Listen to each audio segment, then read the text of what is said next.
నమస్కారం. సామాన్య న్యూస్ కి స్వాగతం. ఈనాటి వార్తా విశేషాలు. ఏపీ శాసనసభలో 2025-26 వార్షిక బడ్జెట్ ను ఆర్థిక మంత్రి పయ్యావుల కేశవ్ ప్రవేశపెట్టారు. 3.22 లక్షల కోట్లతో బడ్జెట్ ను సభ ముందుకు తీసుకొచ్చారు. కూటమి ప్రభుత్వం అధికారంలోకి వచ్చిన తర్వాత తొలిసారిగా పూర్తి స్థాయి బడ్జెట్ ను ప్రవేశపెట్టారు. బడ్జెట్ లో వ్యవసాయానికి 48,000 కోట్లు కేటాయించారు. రెవెన్యూ వ్యయం 2,51,142 కోట్లు, మూలధన వ్యయం అంచనా 40,635 కోట్లు, రెవెన్యూ లోటు 33,185 కోట్లు, ద్రవ్య లోటు 79,926 కోట్లుగా అంచనా వేశారు. అన్నదాత సుఖీభవ కోసం 6,300 కోట్లు, ఏపీ జీవనాడి అయిన పోలవరం ప్రాజెక్టు కోసం బడ్జెట్ లో 6,705 కోట్లు కేటాయించారు.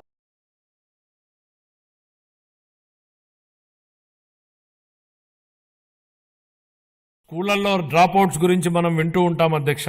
కానీ గత ప్రభుత్వంలో పరిశ్రమలు డ్రాప్ అవుట్ అయ్యాయి, రాష్ట్రం నుంచి ఉద్యోగాలు డ్రాప్ అవుట్ అయ్యాయి, పేదలకు ఉపాధి డ్రాప్ అవుట్ అయింది. ఇన్ని రంగాలలో డ్రాపౌట్లు కావడానికి మూలకారమైన గత ప్రభుత్వ పాలకులు ఇప్పుడు ఓటమి భయంతో సభకు రాకుండా అసెంబ్లీ నుంచి కూడా డ్రాపౌట్ అయ్యారు.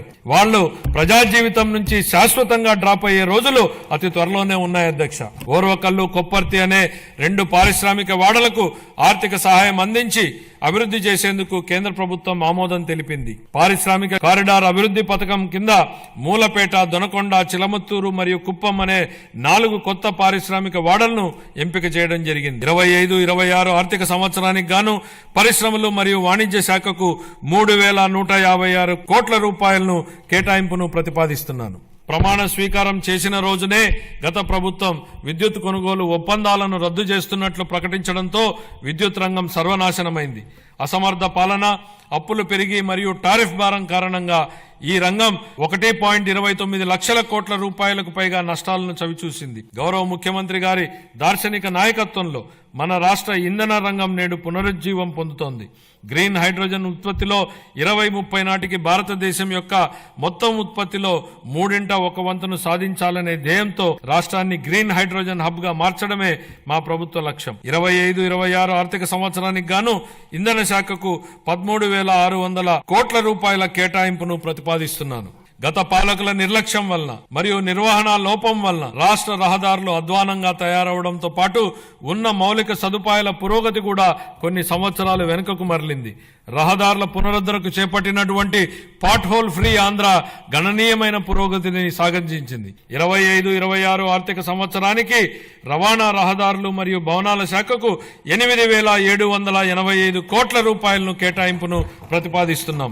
ఆంధ్రప్రదేశ్ పర్యాటక విధానం 24-29 ద్వారా మా ప్రభుత్వం పర్యాటక రంగానికి పరిశ్రమ హోదాను కల్పించడం జరిగింది. ఆంధ్రప్రదేశ్ క్రీడా విధానం 24-29 ద్వారా మెరుగైన క్రీడా సంస్కృతిని పెంపొందించడానికి మరియు క్రీడా నైపుణ్యాలను ప్రోత్సహించడానికి మా ప్రభుత్వం బడ్జెట్ ప్రవేశపెట్టిన అనంతరం పయ్యావుల మాట్లాడుతూ రాష్ట్ర రుణ సామర్థ్యం 0కు చేరుకుందని, అప్పు తీసుకునే శక్తి లేని ఏకైక రాష్ట్రంగా ఏపీ మిగిలిందని అన్నారు. అయినప్పటికీ సీఎం చంద్రబాబు స్ఫూర్తితో బడ్జెట్ రూపొందించినట్లు చెప్పారు. 2014-19 మధ్య రాష్ట్రం 2 అంకెల వృద్ధి సాధించిందన్నారు. సవాళ్లను ఎదుర్కోవడంలో చంద్రబాబు ఆయనకు ఆయనే సాటి అని అన్నారు. రాష్ట్ర విభజన కారణంగా రాజధానిని కోల్పోయిన ఏపీకి అమరావతిని ప్రజా రాజధానిగా చేసుకున్నామన్నారు. ప్రజల ఆకాంక్షలకు అనుగుణంగా అమరావతి పనులు పెద్ద ఎత్తున చేపడతామని చెప్పారు. మహారాష్ట్రకు ముంబై, తెలంగాణకు హైదరాబాద్ ఎంత ముఖ్యమో మనకు అమరావతి అంతే ముఖ్యమన్నారు. ప్రధాని మోదీ సహకారంతో ముంబై, హైదరాబాద్ నగరాలకు సరితూగేలా అమరావతిని అభివృద్ధి చేస్తామని పయ్యావుల వెల్లడించారు. సముద్ర తీరాన ప్యాలెస్లు కట్టుకోవడం, సర్వే రాళ్లపై బొమ్మలకే 650 కోట్ల రూపాయలు తగలేయడం ప్రజలకు ఉపయోగపడే మూలధన వ్యయం కాదు. ఇలాంటివి క్యాపిటల్ ఎక్స్పెండిచర్లా కనిపించే పర్సనల్ ఎక్స్పెండిచర్. ఇది గత ప్రభుత్వ నిర్వాహకం. హంద్రీని లాంటి ప్రాజెక్టులపై మా ప్రభుత్వం డబ్బులు ఖర్చు పెట్టడం మూలధన వ్యయం. ఇది నాటి పాలకులు ఖర్చు పెట్టిన విధానానికి, నేటి పాలకులు ఖర్చు పెడుతున్న విధానానికి ఉన్న వ్యత్యాసం. తక్కువ ఆదాయ వనరులున్న ప్రస్తుత పరిస్థితుల్లో పెద్ద క్యాపిటల్ ఎక్స్పెండిచర్ ప్రాజెక్టులు చేపట్టడానికి వచ్చే ఇబ్బందులను అధిగమించడానికి ప్రణాళికలు రూపొందించాం. ప్రైవేట్ పబ్లిక్ భాగస్వామ్యంతో కొత్త అభివృద్ధి పనులు చేపట్టేందుకు ప్రోత్సాహకంగా ప్రాజెక్టు వ్యయంలో 20% వరకు వైబిలిటీ గ్యాప్ ఫండింగ్ కోసం ఓ వినూత్న పథకాన్ని ప్రవేశపెడుతున్నామని ప్రకటిస్తున్నాం. దీనికోసం 2,000 కోట్ల రూపాయల కార్పస్ ఫండ్ ను ప్రతిపాదిస్తున్నారు. దేశం రాష్ట్ర అభివృద్ధికి దోహదపడేదే వ్యవసాయ రంగమని మంత్రి అచ్చెన్నాయుడు అన్నారు. రాష్ట్ర వార్షిక బడ్జెట్లో భాగంగా వ్యవసాయ బడ్జెట్ను ఆయన నేడు అసెంబ్లీలో ప్రవేశపెట్టారు. రైతులకు మనసారా నమస్కరిస్తూ వ్యవసాయ బడ్జెట్ను సభ ముందుంచారు. ప్రధాన వనరైన వ్యవసాయాన్ని ప్రాథమిక రంగంగా గుర్తించామని మంత్రి ఈ సందర్భంగా తెలిపారు. రైతులను స్థితిమంతులుగా చూడాలని ఆకాంక్షిస్తూ స్వర్ణాంధ్ర 2047 లక్ష్యాన్ని సాధించే దిశగా అడుగులు వేస్తున్నట్లు చెప్పారు. వికసిత భారత్ 2047కు అనుసంధానంగా ఏపీని ప్రగతి పదంలో ముందుకు తీసుకెళ్తామని చెప్పారు. 2047 నాటికి $2.4 ట్రిలియన్ ఆర్థిక వ్యవస్థగా రాష్ట్రాన్ని మార్చాలని లక్ష్యంగా పెట్టుకున్నామని మంత్రి వెల్లడించారు. 63 మంది మత్స్యకారులు చేపల వేటలో ప్రమాదవశాత్తు మరణించగా వారి కుటుంబాలకు బకాయా పడినటువంటి 3.15 కోట్లు ఎక్స్గ్రేషియా ఈ ప్రభుత్వం చెల్లించడమైంది. 2025-26 సంవత్సరానికి గాను 8 కోట్లు ప్రతిపాదిస్తున్నాము. ప్రభుత్వం చేసినటువంటి వాగ్దానం ప్రకారం ఆక్వాకల్చర్ రైతులకు వారి ఉత్పత్తి వ్యయాన్ని తగ్గించడానికి ₹50 యూనిట్ చొప్పున విద్యుత్ సరఫరా చేయబడుతుంది. ఆక్వా నాన్ ఆక్వా జోనుల్లో అర్హత కలిగినటువంటి 68,134 ఆక్వా సర్వీస్ కనెక్షన్లకు ఈ సదుపాయం వర్తించుటకు చర్యలు చేపడుతున్నాము. 2026 సంవత్సరం నుండి అమెరికా మరియు ఐరోపా దేశాలకు నిరంతరాయంగా ఆక్వా ఎగుమతులను కొనసాగించుటకు ట్రేసబిలిటీ మరియు సర్టిఫికేషన్ తప్పనిసరి అయినందున రాష్ట్రంలో ఆక్వా సాగు చేయు రైతులందరికీ రిజిస్ట్రేషన్ చేయించుకోవడానికి ప్రభుత్వ పరంగా అవసరమైనటువంటి చర్యలన్నీ చేపడుతున్నాం. PMMSY కింద గత ప్రభుత్వ కాలంలో బాపట్ల జిల్లాలో నిజాంపేట మండలంలో పరసవాని పాలెంలో 88.08 కోట్లతో మంజూరైనటువంటి ఇంటిగ్రేటివ్ ఆక్వా పార్కు ఏర్పాటు కావలసినటువంటి భూమిని కూడా కేటాయించడంలో జాప్యం కారణంగా నిలిచిపోయింది. మా ప్రభుత్వ చొరవతో ఈ ప్రాజెక్టుకు ఏర్పాటుకు అవసరమైనటువంటి అన్ని చర్యలు తీసుకుంటున్నాం. Global environment facility FAO project కింద 113 కోట్ల నిధులు మంజూరయ్యాయి. ఈ ప్రాజెక్టును రాష్ట్రంలో ఆక్వా సాగు అధికంగా ఉన్నటువంటి 7 జిల్లాల్లో శ్రీకాకుళం, కాకినాడ, కోనసీమ, ఏలూరు, బాపట్ల, నెల్లూరు జిల్లాల్లో అమలు చేయబడుతుంది. గత ప్రభుత్వం మత్స్యకారులకి ఫిషరీస్ డెవలప్మెంట్ పథకం కింద ఎటువంటి లబ్ధి చేకూర్చే పరికరాలు సరఫరా చేయలేదు. ఈ ప్రభుత్వం వీటిని ఫిషరీస్ డెవలప్మెంట్ పథకం ద్వారా సరఫరా చేయుటకు చర్యలు తీసుకోబడుతున్నాయి. PMMSY పథకం కింద 2025-26 సంవత్సరానికి 417 కోట్లు ప్రతిపాదించాము. 2025-26 సంవత్సరానికి మత్స్యరంగ అభివృద్ధికి 540.089 కోట్లు ప్రతిపాదించడమైంది. కులాలు, సినీ అభిమానులు, రాజకీయ పార్టీల మధ్య విద్వేషాలు, వైషమ్యాలు రెచ్చగొట్టేలా వ్యవహరించారంటూ నమోదైన కేసులో వైసీపీ నేత సినీ నటుడు పోసాని కృష్ణమురళికి రైల్వే కోడూరు కోర్టు 14 రోజులు రిమాండ్ విధించింది. గురువారం రాత్రి 9:30 నుంచి శుక్రవారం ఉదయం 5 గంటల వరకు ఇరుపక్షాల మధ్య సుదీర్ఘంగా వాదనలు కొనసాగాయి. పోసాని తరపున పొన్నవోలు సుధాకర్ రెడ్డి వాదనలు వినిపించారు. BNS చట్టం ప్రకారం పోసానికి 41A నోటీసులు ఇచ్చి బెయిల్ ఇవ్వాలని పొన్నవోలు కోర్టును కోరారు. అందుకు నిరాకరించిన మెజిస్ట్రేట్ 14 రోజుల వరకు రిమాండ్ విధిస్తూ ఆదేశాలు జారీ చేశారు. మార్చి 12 వరకు పోసాని రిమాండ్లో ఉండనున్నారు. పోసానిని రాజంపేట సబ్ జైలుకు తరలించారు.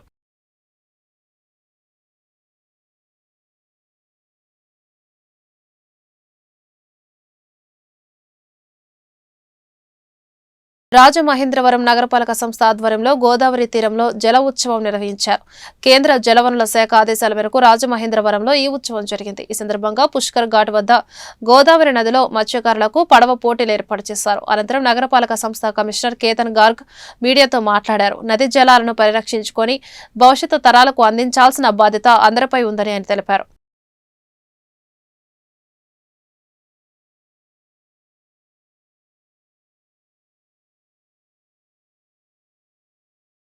జగన్ కుట్రల పట్ల అప్రమత్తంగా ఉండాలని సీఎం చంద్రబాబు టీడీపీ నేతలకు సూచించారు. అసెంబ్లీ కమిటీ హాలులో ఆయన అధ్యక్షతన జరిగిన టీడీఎల్పీ సమావేశంలో కీలక వ్యాఖ్యలు చేశారు. వివేక హత్య, కోడికత్తి డ్రామాల నేపం మన మీద వేశారు.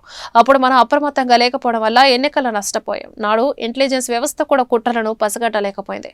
తాడేపల్లి ప్యాలెస్ వద్ద జరిగిన అగ్ని ప్రమాదంలోనూ కుట్ర కోణం ఉంది. ఆ ప్రమాదంపై సీసీటీవీ ఫుటేజ్ కోరినా ఇవ్వలేదు అని సీఎం అన్నారు.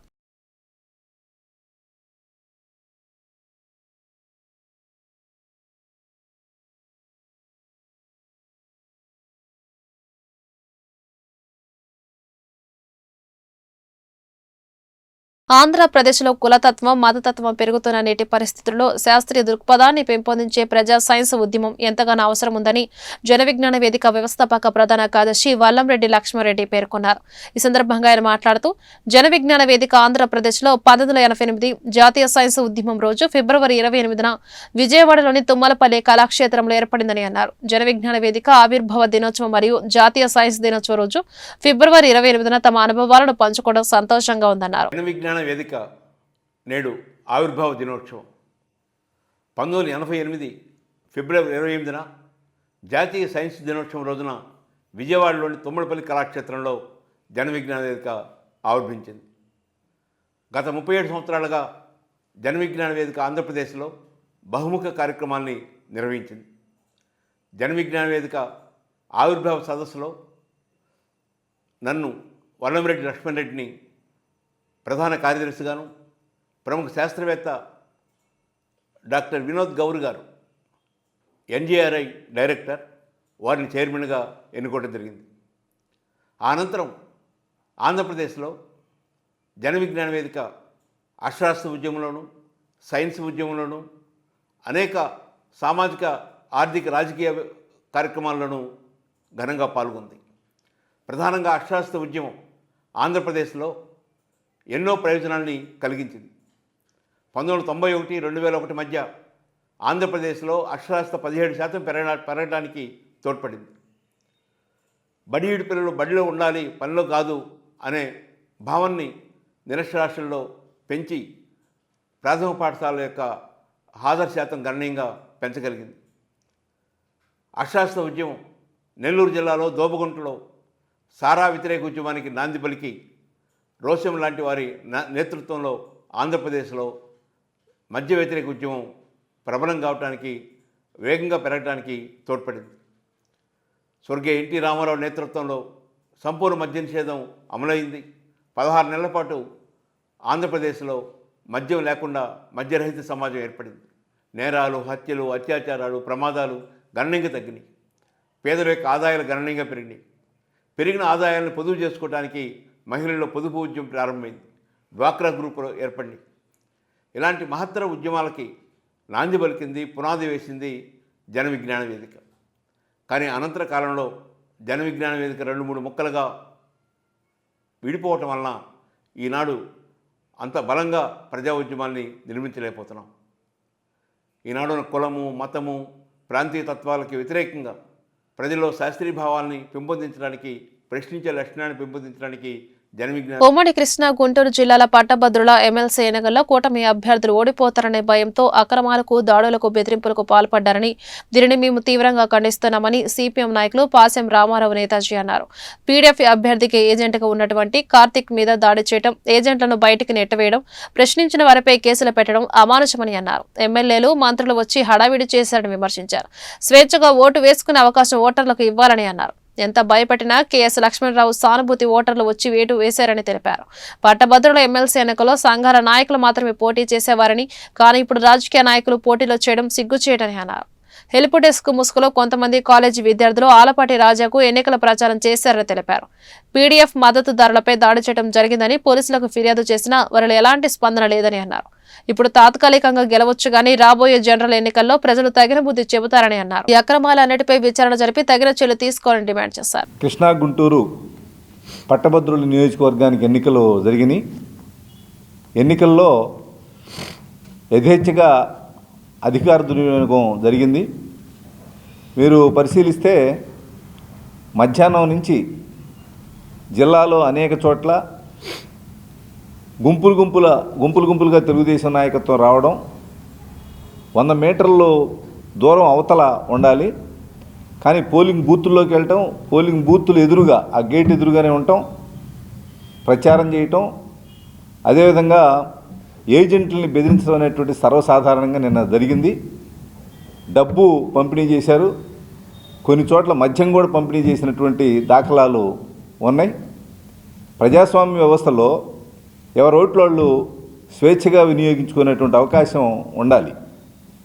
మీరు అధికారంలో లేనప్పుడు ప్రతిపక్షాన్ని విమర్శించారు, కానీ ఈరోజు మీరు చేసింది ఏంది? ఈ 2వ 3వ సీట్లు ఎమ్మెల్సీ సీట్లు గెలవకపోతే ఈ ప్రభుత్వానికి జరిగేటువంటి నష్టమేం లేదు, ఈ ప్రభుత్వం పడిపోయేటువంటి పరిస్థితి ఏం లేదు. వాస్తవంగా గ్రాడ్యుయేట్స్, టీచర్స్కి సంబంధించినటువంటి ఎమ్మెల్సీలలో ఎవరు పోటీ చేయాలి? వాళ్ళ సంఘాలకు సంబంధించినటువంటి వాళ్ళు పోటీ చేయాలి, ఆ సమస్యల మీద అవగాహన ఉన్నటువంటి వాళ్ళు పోటీ చేయాలి. డైరెక్ట్గా పార్టీలను దించారు. పార్టీలను దించిన తర్వాత 3 పార్టీలు తెలుగుదేశం, జనసేన, బీజేపీ కలిసి ఎందుకు భయపడుతున్నారు? మీరు భయపడాల్సిన అవసరం ఉంది. స్వేచ్ఛగా ఓటేసుకొని ఇవ్వచ్చు కదా. అంటే కింద ప్రజలు ఖచ్చితంగా తెలుగుదేశం ఓడిపోద్ది అనేటువంటి వాతావరణం వచ్చిన తర్వాత అధికార దుర్వినియోగం జరిగింది. సమస్య ఏంటంటే పోలీసులు, అధికార యంత్రాంగం ప్రేక్షక పాత్ర వహించారు. బెదిరిస్తున్నా కూడా ప్రేక్షక పాత్ర వహించారు. కొంతమంది ఎమ్మెల్యేలు హిందూ కాలేజీ బూత్లోకి పత్తిపాడు ఎమ్మెల్యే గారు వచ్చారు, గట్టిగా నిలదీశారు, ఏజెంట్లు నిలదీశారు. ఆయనకేం సంబంధం? అంటే ఎమ్మెల్యే అయితేనో ఎంపీ అయితేనో డైరెక్ట్గా ఏజెంట్ కాకుండా, రిలీవర్ కాకుండా పోయి బూతుల్లో ఏం చేస్తారు వాళ్ళు? ఎవరిచ్చారు హక్కు? అందుకని చెప్పేది ఒకటి, చేసేది ఒకటిగా కూటమి ప్రభుత్వం ఉండకూడదు. ఈ రకంగా అధికార దుర్వినియోగం చేయడం అనే దాన్ని సిపిఎం పార్టీ తీవ్రంగా ఖండిస్తుంది. వీటన్నింటినీ ఎలక్షన్ కమిషనర్కి, వాళ్ళకి పీడీఎఫ్ తరఫున వాళ్ళు కంపల్సరీగా కంప్లైంట్ చేస్తారు. కంప్లైంట్ చేయటమే కాదు, జరిగినటువంటి కృష్ణా, గుంటూరు పట్టభద్రుల ఎమ్మెల్సీ ఎన్నికల్లో సాధారణ ఎన్నికలకు మించినటువంటి అక్రమాలు చోటు చేసుకున్నటువంటిది మనకు కనిపిస్తూ ఉంది. జనరల్గా పట్టభద్రుల నియోజకవర్గం ఎన్నికలని చెప్పేసానంటే మేధావులతో కూడినటువంటి ఎన్నికలని చెప్పేసని, సాధారణ ఎన్నికల కంటే భిన్నమైనటువంటి పద్ధతుల్లో అత్యంత ప్రజాస్వామిక పద్ధతుల్లో ఎన్నికలు జరుగుతాయి అని చెప్పేసి ప్రజలందరూ భావిస్తుంటారు. జరగాల్సిన పద్ధతి కూడా అదే. దానికి భిన్నంగా ఈ ఎన్నికల సందర్భంగా పోలింగ్ ముందు రోజే అధికార పార్టీకి సంబంధించినటువంటి వ్యక్తులు, ప్రత్యర్థులుగా ఉన్నటువంటి లక్ష్మణరావు గారు, పీడీఎఫ్ అభ్యర్థి లక్ష్మణరావు గారు, వాళ్ళ మద్దతుదారులుగా ఉండేటువంటి ప్రజా సంఘాల కార్యకర్తలందరినీ బెదిరింపుల దగ్గర నుంచి అక్రమాలు ప్రారంభమైనాయి. కొన్ని బూతుల్లోకి ఏజెంట్లుగా వస్తారనుకున్నటువంటి వాళ్ళకి ముందుగానే మీరు బూతుల్లోకి వస్తే మిమ్మల్ని లాక్ కొడతామని చెప్పేసి అనేటువంటి హెచ్చరికలు జారీ చేశారు. పోలింగ్ రోజు నేరుగా పోలింగ్ ఏజెంట్లుగా కూర్చున్నటువంటి వాళ్ళని పోలింగ్ స్టేషన్లోనే ఈ డబ్బులు తీసుకొని మీరు బయటికి వెళ్ళిపోండి అని చెప్పేసి అనేటువంటిది ప్రలోభ పెట్టేటువంటి పని చాలా పోలింగ్ కేంద్రాల్లో చేయటం అనేటువంటి జరిగింది. దానికి నిరాకరించి స్టేషన్లో కూర్చున్నటువంటి వాళ్ళని, పోలింగ్ కేంద్రంలో కూర్చున్నటువంటి వాళ్ళని బెదిరింపులు పాల్పడ్డారు. బెదిరించినా సరే లెక్క చేయకుండా అక్రమాలని నిలేస్తున్నందుకు గాను దుగ్గిరాల పోలింగ్ కేంద్రంలో తప్పుడు కేసు పెట్టించి పోలింగ్ ఏజెంట్ మీద పోలీసుల చేత బయటికి లాగించినటువంటి పరిస్థితిని మనం చూసాం. అట్లాగే ఆశ్చర్యకరమైనటువంటిది, పోలింగ్ కేంద్రాల లోపలే వందల మంది అధికార పార్టీకి సంబంధించిన కార్యకర్తలు గుమిగూడి పోటేసి వచ్చినటువంటి వాళ్ళందరి ఏళ్ళ మీద ఉండేటువంటి ఇంకుని అక్కడికక్కడే చెరిపేసి మళ్ళీ అక్కడి నుంచి అక్కడే లోపల నుంచి లోపలే దొంగోట్లు వేయటం కోసం అని చెప్పేసి ఒక పెద్ద ముఠాలు పోలింగ్ కేంద్రం లోపలే చేసేసినటువంటి పరిస్థితిని మనం చూసాం. వీటన్నిటి మీద వాళ్ళందరూ పోలీసులు, అట్లా పోలింగ్ సిబ్బంది వీళ్ళందరి సమక్షంలోనే ఇటువంటివన్నీ కూడా జరుగుతూ ఉన్నాయి. వీటి మీద స్థానికంగా ఉండేటువంటి కార్యకర్తలు పోలీసులకి, ఇతర పోలింగ్ సిబ్బందికి అనేక సార్లు ఫిర్యాదు చేసినప్పటికీ కూడా వాళ్ళు ఏ రకమైనటువంటి స్పందన లేదు. పైగా కొన్ని పోలింగ్ కేంద్రాల్లో పోలింగ్ సిబ్బందికి ఉండేటువంటి వాళ్ళు ఓటర్లని ఐడి కార్డులు ఏమి అడగకుండా స్లిప్ తీసుకొచ్చినటువంటి వాళ్ళందరికీ ఓట్లు వేయించేదానికి అనుమతించారు. అటువంటి మంగళగిరి ఎయిమ్స్ హాస్పిటల్ ను పరిశీలించిన కేంద్ర సహాయ మంత్రి పెమ్మసాని చంద్రశేఖర్ అనంతరం పెమ్మసాని మీడియాతో మాట్లాడుతూ విభజిత ఆంధ్రప్రదేశ్ తర్వాత ఎయిమ్స్ వంటి కేంద్ర ప్రభుత్వ వైద్యశాలను 150 ఎకరాల్లో మంగళగిరిలో చంద్రబాబు నాయుడు ఏర్పాటు చేయించారని తెలిపారు. ఎయిమ్స్ కు కావాల్సిన విద్యుత్ సరఫరా, మంచినీటి సరఫరా గడిచిన 5 ఏళ్లలో వైసీపీ ప్రభుత్వం అందించలేకపోయిందని విమర్శించారు.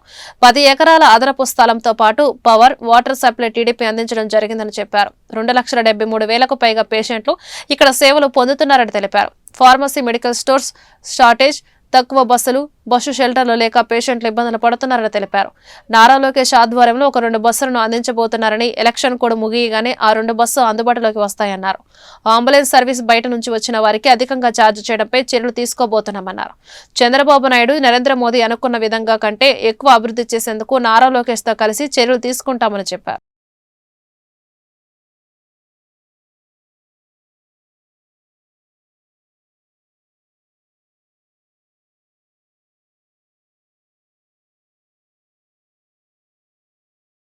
ఆంధ్రప్రదేశ్ ఏర్పడిన తర్వాత ఎయిమ్స్ లాంటి ప్రెస్టీజియస్ ఇన్స్టిట్యూట్ ఉండాలని ఆ రోజు చంద్రబాబు నాయుడు గారు, అదేవిధంగా ప్రధానమంత్రి మోదీ గారు 1,600 కోట్ల రూపాయలతోటి 180 ఎకరాలలో ప్రపంచంలో అతి తక్కువ ప్లేసుల్లో ఉండేటువంటి సుందరమైన ప్రాంతంలో, చుట్టూ కొండలు, ఆహ్లాదకరం గ్రీనరీ ఉన్నటువంటి ప్రాంతంలో అద్భుతమైన ఎయిమ్స్ ఇన్స్టిట్యూట్ని తీసుకొచ్చారు.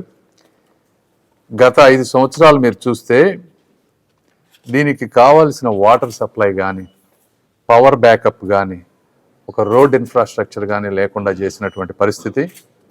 ఈరోజు చంద్రబాబు నాయుడు గారు వచ్చిన వెంటనే ఈ కెపాసిటీ ఎక్స్పాన్షన్ వీళ్ళందరికీ ఉపయోగపడే విధంగా 8 కోట్ల రూపాయలతోటి వాటర్ సప్లై కూడా తయారు చేసాం. అదేవిధంగా storm water drains, additional roads, ఇవి కాకుండా 10 ఎకరాల అడిషనల్ ల్యాండ్ కూడా వీరికి ఇవ్వటం జరిగింది. ఇవన్నీ కూడా పనులన్నీ కరెక్ట్గా అయిపోయినాయి. వాటర్ అంతా బాగా వస్తూ ఉందని చెప్తా ఉన్నారు. ఇవన్నీ కాకుండా జనరల్గా రివ్యూ చేసింది. అసలు ఇక్కడ వచ్చి పొద్దున్న నుంచి పేషెంట్లతో మాట్లాడి ఏమేమి ఇష్యూస్ ఉన్నాయి, ఎలా ఉన్నాయని చూస్తే ఫస్ట్ ఎయిమ్స్ వారందరికీ కూడా నేను అభినందనలు చెప్పాలి. దాదాపుగా నేను 100-200 మంది పేషెంట్లతో మాట్లాడితే ఒక్కళ్ళో ఇద్దరో కొద్దిగా అక్కడక్కడ డిలే అవుతుందని చెప్పారు తప్పించి దాదాపుగా 95% ఆఫ్ ది పీపుల్ చాలా హ్యాపీగా ఉన్నారు. అద్భుతమైన సర్వీసెస్ దొరుకుతున్నాయని, నర్సింగ్ కేర్ కానీ అన్నీ బాగున్నాయని చెప్పారు.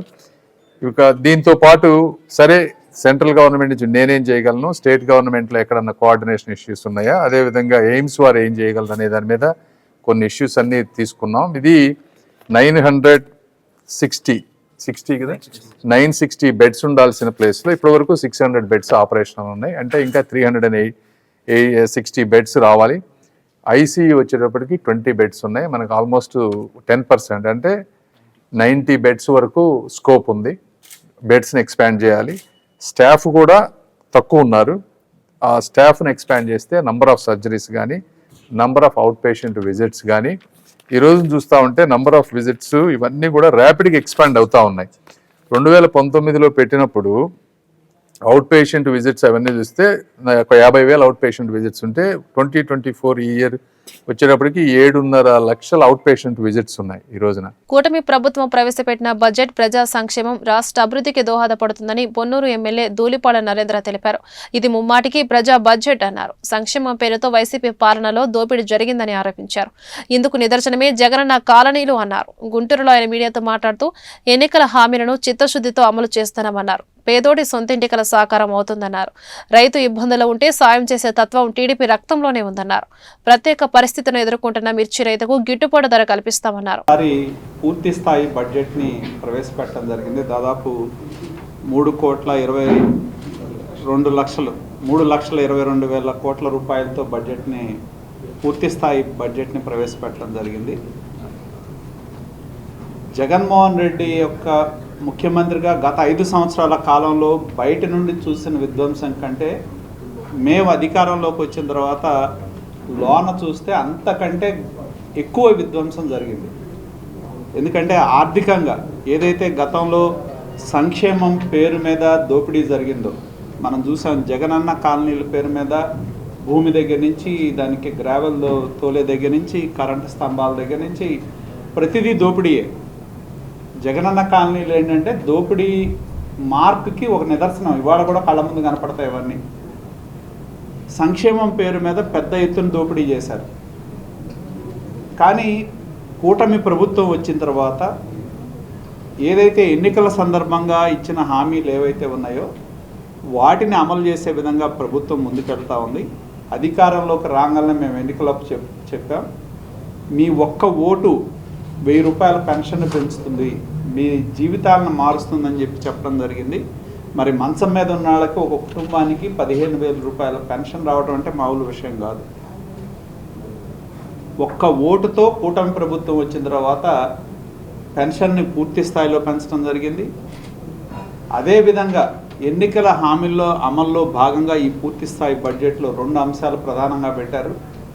రైతులకి రైతు భరోసా కింద 20,000 రూపాయలు ఇవ్వాలని చెప్పి, అలాగే తల్లికి వందనం పేరుతో రేపు మే నుండి, ఎందుకంటే అటు రైతులకు కానీ స్కూల్స్ కానీ జూన్ నుండి మొదలవుతాయి వ్యవసాయ పనులు కాబట్టి ఈ 2 పథకాలు మే నెల నుండి ప్రారంభించాలని ఎన్నికల హామీల అమల్లో భాగంగా ఈ బడ్జెట్లో దానికి కేటాయింపులు చేయటం జరిగింది. అలాగే ప్రాధాన్యత క్రమంగా ఇరిగేషన్ కూడా చాలా ప్రాధాన్యత ఈ ప్రభుత్వం ఇస్తూ ఉంది. అలాగే ముఖ్యంగా కేంద్ర ప్రభుత్వానికి సంబంధించిన కేంద్ర మంత్రివర్యులు పెమ్మసాని చంద్రశేఖర్ గారు మన పార్లమెంట్ మెంబర్గా కేంద్ర మంత్రిగా ఇప్పటికే మనం ఈ గుంటూరులో చూస్తూ ఉన్నాం. రకరకాల ప్రాజెక్టులు, నేషనల్ హైవేస్ గురించి రివ్యూ చేయటం కానీ, అలాగే ముఖ్యంగా మన శంకర్ విలాస్ దగ్గర ఉన్న బ్రిడ్జ్ని విస్తీర్ణం చేసే దానిలో ప్రధాన భూమికి ఎప్పటి నుంచో ఈ గుంటూరు ప్రజల యొక్క డిమాండ్. మరి ఇవాళ దాన్ని కేంద్రం నుంచి అనుమతి తీసుకొచ్చి దానికి త్వరలోనే టెండర్లు పిలిచి పని మొదలు పెట్టబోతా ఉన్నారు. రాష్ట్ర బడ్జెట్ లో బీసీల సంక్షేమాన్ని దృష్టిలో ఉంచుకుని 47,000 కోట్ల నిధులను కేటాయించడం పట్ల గుంటూరు పశ్చిమ ఎమ్మెల్యే గల్లా మాధవి హర్షం వ్యక్తం చేశారు. గత వైసీపీ పాలనలో జగన్ ఆర్థిక నేరాలకు పాల్పడి ప్రజలపై అనేక భారాలు మోపి రాష్ట్రాన్ని 20 ఏళ్లు వెనక్కి తీసుకెళ్లారని మండిపడ్డారు. స్థానిక సంస్థ నిధులను దారి మళ్లించారని మండిపడ్డారు. గుంటూరులో ఎమ్మెల్యే గల్లా మాధవి మీడియాతో మాట్లాడుతూ రాష్ట్ర బడ్జెట్ ను జన ఆమోదం బడ్జెట్ గా వివరించారు. కూటమి ప్రభుత్వం తీసుకున్న నిర్ణయాల వలన స్థానిక సంస్థలకు పూర్వ వైభవం వస్తుందని వివరించారు. ఇక గుంటూరు ప్రగతి పరుగులు తీస్తుందని చెప్పారు. సంవత్సరానికి గాను బడ్జెట్ ప్రవేశపెట్టుకోవడం జరిగింది. 3,22,000 కోట్ల రూపాయల బడ్జెట్ ని ఈరోజు ప్రవేశపెట్టుకోవడం జరిగింది. వ్యవసాయ, ఆరోగ్య, విద్య, బీసీ సంక్షేమ ఇలా ఎన్నో రకాలైన శాఖలన్నిటికీ కూడా అత్యధికంగా ఈరోజు బడ్జెట్ని కేటాయించి ఇది ప్రజల బడ్జెట్గా ఈరోజు అసెంబ్లీలో ప్రవేశపెట్టుకోవడం జరిగింది. ఇందుకు పయ్యావుల కేశవ్ గారికి, లోకేష్ అన్న గారికి, అదేవిధంగా చంద్రబాబు నాయుడు గారికి ప్రత్యేకమైన కృతజ్ఞతలు యావత్ ఆంధ్ర రాష్ట్ర ప్రజల తరఫున. అయితే ఈరోజు బీసీ వెల్ఫేర్కి మనం సంబంధించి చూసుకుంటే దాదాపుగా 47,000 కోట్ల రూపాయలు బీసీ సంక్షేమానికి ఈరోజు కేటాయించి బీసీల అభివృద్ధే ధ్యేయంగా పనిచేస్తుంది ఈ ఎన్డీఏ కూటమి ప్రభుత్వం అని చెప్పి మరొకసారి నిరూపించుకోవడం జరిగింది. గత బడ్జెట్లతో మనం పోల్చుకుంటే అత్యధిక భారీ కేటాయింపులు బీసీ వెల్ఫేర్కి ఈరోజు కేటాయించడం జరిగింది. ఇందుకు ఎన్నో రకాలుగా వెనకబడిపోయి ఉన్న బీసీ ప్రజలందరూ కూడా ఈ యొక్క బడ్జెట్ చూసి ఆశా వ్యక్తం చేస్తూ ఉన్నారు. ముందుకి అభివృద్ధి పదంలో ముందుకు వెళ్తాము అని చెప్పి ఆశాజనకంగా ఉన్నారు. ఇందుకు మన బీసీ వెల్ఫేర్ శాఖ మంత్రి గారు సవితా గారికి, అదేవిధంగా కేశవ్ గారికి ప్రత్యేకమైన కృతజ్ఞతలు తెలుపుతున్నాము. అదేవిధంగా ఈరోజు మున్సిపాలిటీ చూసుకుంటే, మున్సిపల్ కార్పొరేషన్ మనం చూసుకుంటే నిధులన్నీ కూడా డైవర్ట్ అయిపోయి మనకి సీఎం ఫండ్కి వెళ్ళిపోయిన పరిస్థితి మనం గడిచిన 5 సంవత్సరాల్లో చూసాము. ఇప్పుడు అలాంటి ఇక్కడ పడుతున్న ఎన్నో రకాలైన ఇబ్బందులను చూసి కార్పొరేషన్ స్థాయిలో కూడా గ్రామానికి కూడా ఒక వస్తువులు ఉండే, ఒక మౌలిక వస్తువులు లేని పరిస్థితిని కార్పొరేషన్ దృష్టిలో చూసుకొని ఈరోజు ఆ కార్పొరేషన్ నిధులు అక్కడే ఉండాలి అని చెప్పి ఒక చక్కటి నిర్ణయం తీసుకున్నారు. ఇది అత్యధికంగా భారీగా అటు మనకి రాష్ట్రానికి ఇబ్బందికరంగా ఉన్నప్పటికీ కూడా ఈరోజు ఎక్కడి నిధులు అక్కడే ఉండాలి, ఆ యొక్క ప్రాంత అభివృద్ధి చాలా ముఖ్యము అని చెప్పి ఇలా చేయడం నిజంగా చాలా హర్షణీయము. మా కేంద్ర మంత్రి పెమ్మసాని చంద్రశేఖర్ గారి ప్రోద్బలంతో ఆధ్వర్యంలో ఈ కార్పొరేషన్ అత్యంత ముందుకి అభివృద్ధి పదంలో పరిగెడుతుంది అని చెప్పి ఆకాంక్షిస్తున్నాము. ఎప్పుడు కూడా మాట్లాడుతున్నప్పుడు మాటల్లో దొరలే చిన్న చిన్న తప్పుల్ని పట్టుకొని వెక్కిరింతలతో, అవహేళనతో ఒక బాధ్యత రహితమైన ప్రభుత్వాన్ని గడిచిన 5 సంవత్సరాల్లో చూసాము.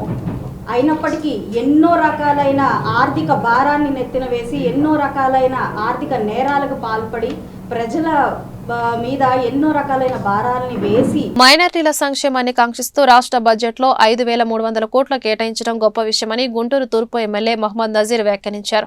కూటమి ప్రభుత్వ పాలనలో మైనార్టీల సంక్షేమం బ్రహ్మాండంగా కొనసాగుతోందని పేర్కొన్నారు. గుంటూరులో ఆయన మీడియాతో మాట్లాడుతూ రాష్ట్ర ప్రభుత్వం ప్రవేశపెట్టిన బడ్జెట్ అన్ని వర్గాల అభివృద్ధికి న్యాయం చేసేలా ఉందన్నారు. గత ప్రభుత్వం స్థానిక సంస్థలను నిర్వీర్యం చేస్తే కూటమి ప్రభుత్వం స్థానిక సంస్థల బలోపేతానికి కృషి చేస్తుందన్నారు. కూటమి నగర అభివృద్ధికి కూటమి ప్రభుత్వం కట్టుబడి ఉందన్నారు.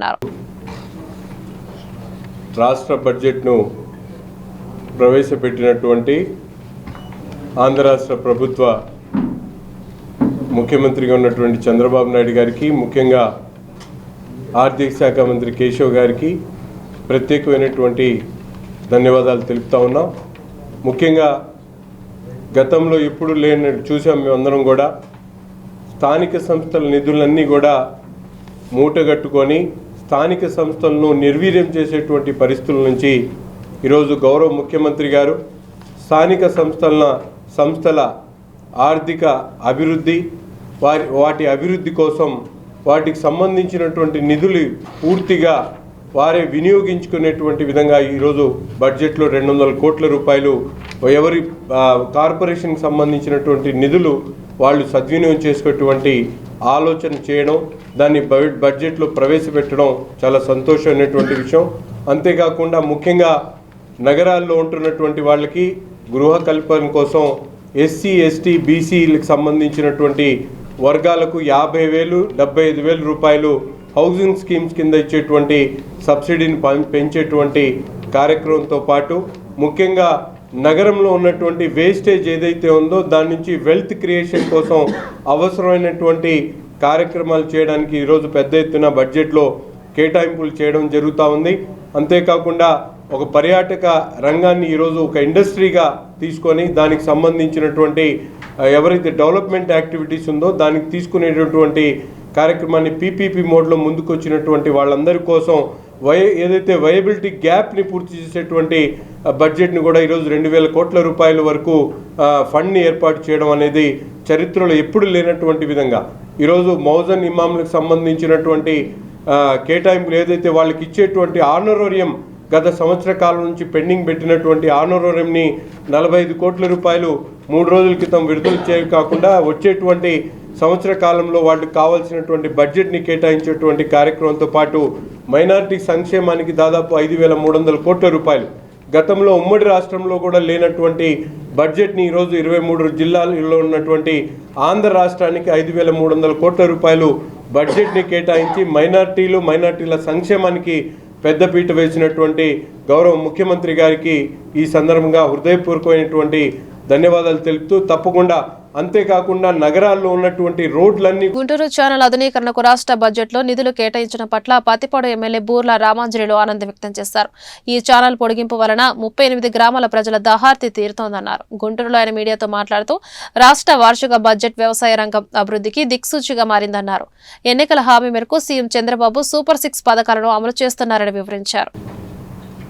పత్తిపాడు నియోజకవర్గానికే కాకుండా మరి చిలుకలూరుపేట, మంగళగిరి, అదేవిధంగా పొన్నూరు, పరుచూరు, పత్తిపాడు ఈ 5 కాన్స్టిట్యున్సీలకు సంబంధించి ఈ గుంటూరు ఛానల్ ఎక్స్టెన్షన్ కానీ మోడర్నైజేషన్ కానీ అదేవిధంగా నల్లమడు వాగు డ్రైనేజ్కి సంబంధించి అదేవిధంగా గుంటూరు నాలాకు సంబంధించి ఇవన్నీ కూడా ఒక కాంప్రహెన్సివ్ ప్లాన్ కింద మరి పెద్దలు నరేంద్ర గారి యొక్క ఆలోచనతో ఆయన యొక్క ఎక్స్పీరియన్స్ తీసుకొని ఆయన కూడా 2-3 సార్లు కలెక్టర్ గారి దగ్గరికి రావడం మరి ముఖ్యంగా పట్టుబదలని విక్రమార్కులాగా మా కేంద్ర మంత్రి గారు 4 పర్యాయాలు ఇప్పటికీ సీఎం గారితో చర్చించి దీని యొక్క ఇంపార్టెన్స్ని తెలియజేసి అదేవిధంగా చంద్రబాబు నాయుడు గారు కూడా ఎలక్షనీరింగ్లో మొట్టమొదటి ప్రామిస్ చేసింది కూడా ఆ మాటను కట్టుబడి ఉండాలి. 1 ఇయర్ లోపలే ప్రజలకు ఏదైతే వాగ్దానం చేశామో అది తీర్చాలన్న ఉద్దేశంతో ఎన్ని కష్టాలున్నా బడ్జెట్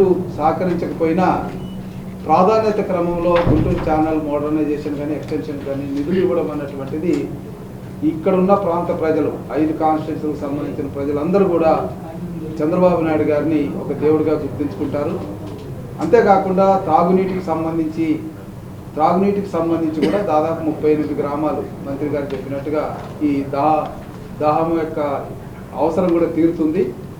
దీంతో పాటు ఇక మనకు మరి ఈ బడ్జెట్లో రైతాంగానికి సంబంధించి అన్నదాత సుఖీభావ కింద 20,000 రూపాయలు పెట్టుబడి నిధి కింద ఈ బడ్జెట్లో కేటాయించడం కూడా మీరు చూశారు పొద్దున మన బడ్జెట్లో ప్రవేశపెట్టినప్పుడు.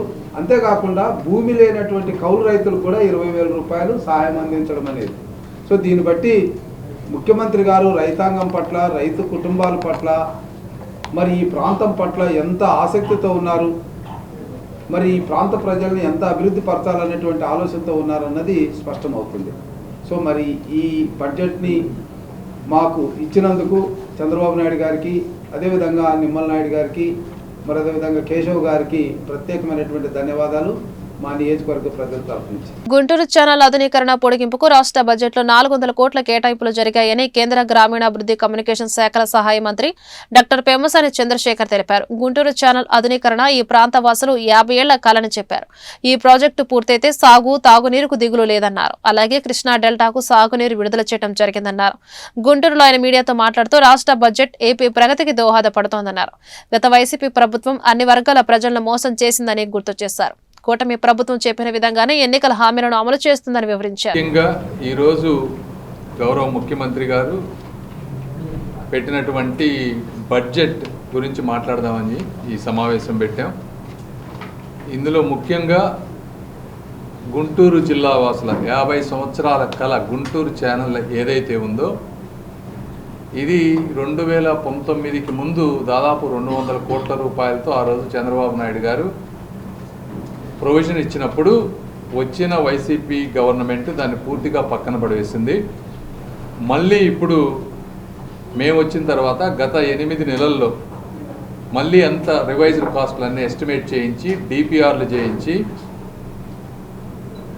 బోత్ కెనాల్ ఎక్స్టెన్షను, మోడర్నైజేషన్ రెండింటికి విడివిడిగా చంద్రబాబు నాయుడు గారిని, రామాంజనేయులు గారు, నరేంద్ర గారు, నేను ముఖ్యంగా, ఎందుకంటే మా ఈ నియోజకవర్గాల్లో మోడర్నైజేషన్ నరేంద్ర గారు, దానికి ఎక్స్టెన్షను ప్రత్తిపాడు, పర్చూరు, చిలకలూరిపేట ఈ నియోజకవర్గాలన్నింటిలో కూడా ఉపయోగపడేటువంటి పరిస్థితి కాబట్టి వారిని కోరటం జరిగింది. చాలా ఇబ్బందులు ఉన్నా కూడా ఈ రోజున 100 కోట్ల రూపాయలు ల్యాండ్ ఎక్విజిషన్కి ఇమీడియట్గా, అదేవిధంగా 300 కోట్ల రూపాయలు ఛానల్ ఎక్స్టెన్షన్కి బడ్జెట్లో ప్రొవిజన్ పెట్టారు. కాబట్టి ప్రాంతవాసులందరికీ కూడా ఇది ఒక మంచి రోజు. దీనివల్ల ప్రస్తుతం ఉన్నటువంటి 47 కిలోమీటర్ల ఛానల్ ఇంకొక 27 కిలోమీటర్ల విస్తరణ జరుగుతుంది. దీనివల్ల ఆయకట్టు 9,600 ఎకరాలు ఇప్పుడు ఉంటే అది 38,400 ఎకరాలు అడిషనల్గా ఆయకట్టు వచ్చేటువంటి పరిస్థితి. అందులో ప్రతిపాడు ఒక్కదానికి 27,000 ఎకరాలు ప్రయోజనం పొందుతుంది. ప్రతిపాడు గ్రామాల్లో ఉన్నటువంటి తాగునీటి సమస్యలు 39 గ్రామాలకి ఇది పూర్తిగా 1,30,000 మందికి ఇది పూర్తిగా ఉపయోగపడేటువంటి పరిస్థితి. ఇంకో 10 గ్రామాలు మిగిలిన నియోజకవర్గాలకు కూడా ఉపయోగపడుతుంది. వీటితో పాటు ఎందుకంటే ఇనీషియల్గా కెనాల్ నేరోగా ఉంది, టెయిల్ ఎండ్కి వాటర్ వెళ్ళాలంటే లిఫ్ట్ ఇరిగేషన్లు కావాలి. సో ఈ ఛానల్లో 4 టోటల్గా లిఫ్ట్లు కూడా పెడతా ఉన్నారు. ఒకటి మంగళగిరి దగ్గర, తర్వాత మధ్యలో ఇంకొక 3 లిఫ్ట్లు, టోటల్ 4 లిఫ్ట్లు కలిపి 441 ఎకరాల భూసేకరణ జరగబోతోంది ఇందులో. సో ఇది టోటల్గా ఈ గుంటూరు ఛానల్కి సంబంధించినటువంటి విషయం.